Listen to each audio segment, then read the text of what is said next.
নমস্কার শ্রদ্ধেয় বিচারক মণ্ডলী এবং শ্রোতাগণ, আমি কবিতা ঘোষ, পাঁচতুবি হরিপদ গৌরীবালা কলেজের ছাত্রী, এনএসএসের সদস্য।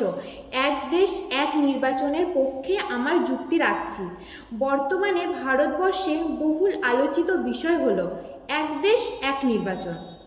এর অর্থ, একই সময়ে কেন্দ্র ও রাজ্যের শাসকের কার্যকলাপ শেষ হবে এবং একই সময়ে কেন্দ্র ও রাজ্যের প্রতিনিধি নির্বাচন করা হবে। আমার প্রথম বক্তব্য রাখছি, এক দেশে এক নির্বাচনের ফলে আমাদের দেশের যে লাভ হতে পারে তার মধ্যে অন্যতম হলো ভারত।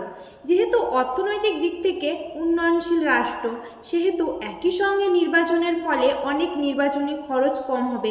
এটা ভারতবর্ষের অর্থনৈতিক ব্যবস্থার পক্ষে খুব ভালো একটি পদক্ষেপ। দ্বিতীয়ত, এক দেশে এক নির্বাচন হলে প্রশাসনিক দক্ষতা বাড়বে। লোকসভা ও বিধানসভা আলাদা সময়ে ভোট হওয়ায় বহু সরকারি কর্মীদের কাজে লাগানো হয়, যার ফলে প্রশাসনিক কাজে এবং ভারতের শিক্ষা ব্যবস্থার ওপর প্রভাব পড়ে। এছাড়া একসঙ্গে নির্বাচন হলে ভোটারদের মধ্যে ভালো প্রভাব পড়বে, কারণ জনগণের মূল্যবান সময় কম ব্যয় হবে। এতে ভোটের হারও বাড়বে। নমস্কার।